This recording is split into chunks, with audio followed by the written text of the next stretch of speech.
Olá, meus irmãos e amigos, tudo jóia? Eu espero que sim. Eu sou o Matheus, estou aqui hoje para gravar mais um vídeo em que a gente vai ler e refletir juntos sobre a Palavra de Deus. E hoje nós vamos ler o capítulo 2 de Mateus, vamos iniciar. Mas antes de qualquer coisa, não se esqueça de se inscrever no nosso canal, de sempre dar um gostei no vídeo, se esse vídeo tem abençoado a sua vida, de compartilhar da Palavra de Deus para outras pessoas. Se você entende, né, que esse vídeo é bom, que a Palavra de Deus transforma vidas, compartilhe sempre. Sempre anuncie, coloque o link nos grupos, para os amigos, para as pessoas que você lembra que precisa ouvir a Palavra de Deus e compartilhe. Hoje é um domingo que nós lembramos da Páscoa, né? E sempre muito importante a essência dessa lembrança, dessa comemoração. Nós lembramos que Jesus nasceu, que Jesus viveu, que Jesus morreu na cruz do Calvário, mas mais importante do que tudo isso, ele ressuscitou e está vivo ao lado de Deus e vive em nós através do teu Espírito, aqueles que creem, aqueles que vivem e reviveram junto com ele, baseado na mensagem e na vida de Cristo. Sabe, só lembrando que muito mais importante do que simplesmente lembrar da Páscoa ou da ressurreição de Jesus é vivê-la. E existe uma diferença muito grande entre essas duas coisas. A vida que demonstra quem entendeu a ressurreição de Jesus e vive conforme, reflete isso e demonstra uma vida de quem entendeu a Páscoa e não somente quem comemora isso de vez em quando. Vamos para a nossa reflexão. Hoje nós vamos ler Mateus capítulo 2, eu vou ler do 1 ao 12. Diz assim: Tendo Jesus nascido em Belém da Judéia, nos dias do rei Herodes, eis que vieram uns magos do Oriente a Jerusalém, e perguntavam: Onde está o recém-nascido rei dos judeus?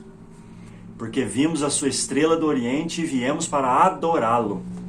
Ao ouvir isso, o rei Herodes ficou alarmado, e com ele toda Jerusalém. Então Herodes convocou todos os principais sacerdotes e escribas do povo e lhes perguntou onde Cristo deveria nascer. E eles responderam: em Belém da Judéia, porque assim está escrito por meio do profeta. E você, Belém, terra de Judá, de modo nenhum é menor entre as principais de Judá, porque de você sairá o guia que apacentará o meu povo, Israel. Com isto, Herodes, tendo chamado os magos para uma reunião secreta, perguntou-lhes sobre o tempo exato em que a estrela havia aparecido. E enviou-lhes a Belém e disse-lhes: Vão e busquem informações precisas a respeito do menino. E quando tiverem encontrado, avisem-me, para eu também ir adorá-lo. Depois de ouvirem o rei, os magos partiram, e eis que a estrela que viram no oriente iam adiante deles, até que chegando parou sobre onde o menino estava. E vendo eles a estrela, alegraram-se com grande e intenso júbilo. Entrando na casa, viram o menino com Maria, sua mãe. Prostrando-se, o adoraram e, abrindo seus tesouros, entregaram-lhe suas ofertas, ouro, incenso e mirra. E tendo sido avisados por Deus em sonho para não voltarem à presença de Herodes, os magos seguiram por outro caminho para a volta da sua terra. Nós vemos aqui várias coisas que nós podemos refletir. E a primeira delas são esses pastores, que entenderam um aviso divino. Pelo que nós lemos aqui, certamente esses pastores, e pelo que a história também nos conta, além do que o versículo está descrevendo, que esses pastores não eram judeus, pois eles falaram os reis dos judeus, ou seja, estrangeiros, mas que já creram numa mensagem sobrenatural de uma estrela avisando aonde nasceria um rei, e que eles queriam adorá-lo. Isso foi tão marcante e tão extravagante e impactante que Herodes assustou demais com essa mensagem, né? Algumas versões dizem alarmado, outras versões dizem perturbado e outras versões dizem preocupado. Porque os profetas já sabiam que isso um dia aconteceria. Então, esse acontecimento, tanto o tempo quanto o local, já eram previstos pelos profetas há muitos anos antes disso, né? os tempos, a plenitude dos tempos já era prevista pelos profetas, né? A vinda de Jesus, o tempo preparado para que isso acontecesse.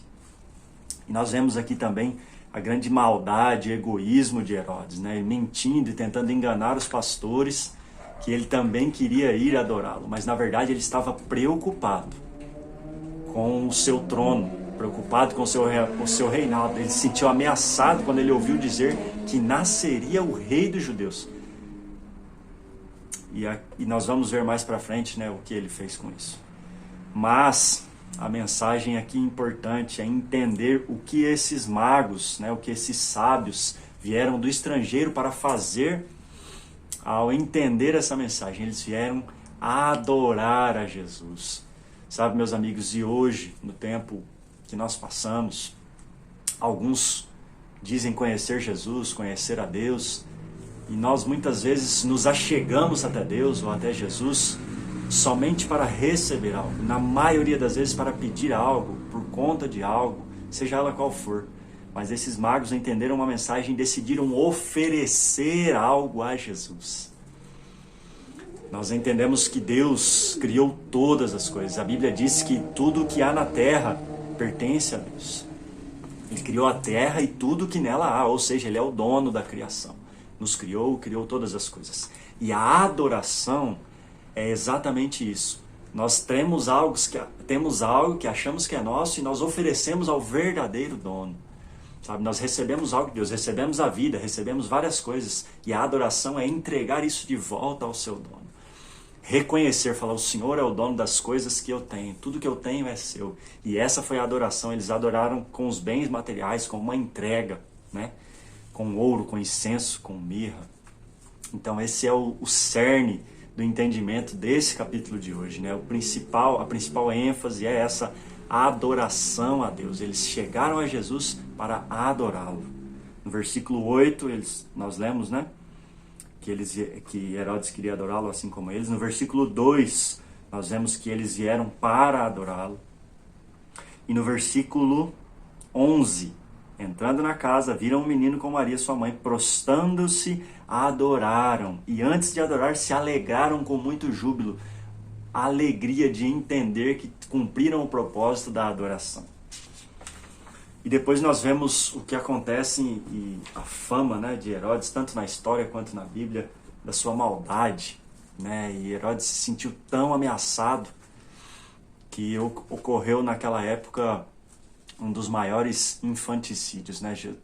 Jesus tinha sido predito como nascimento, que nasceria em Belém, e Herodes, se sentindo ameaçado, mandou com que os seus guardas matassem todas as crianças de 0 a 2 anos.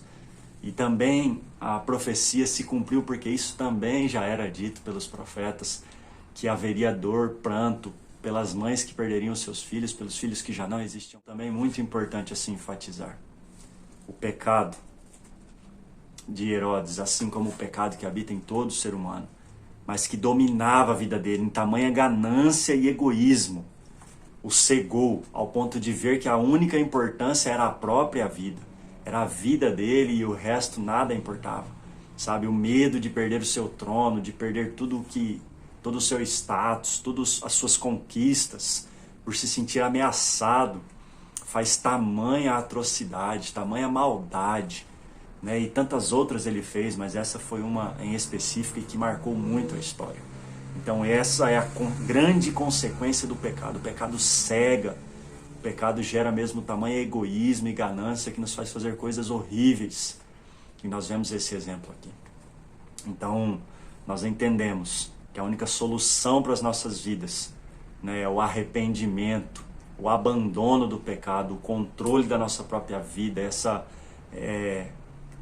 tamanha vontade de preservar a sua própria vida ao ponto das outras não importarem de forma alguma. E isso é a dominação do pecado na vida do homem.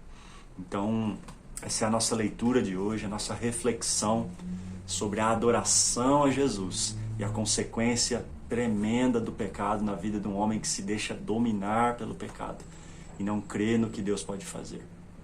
Então essa é a leitura de hoje, a nossa reflexão.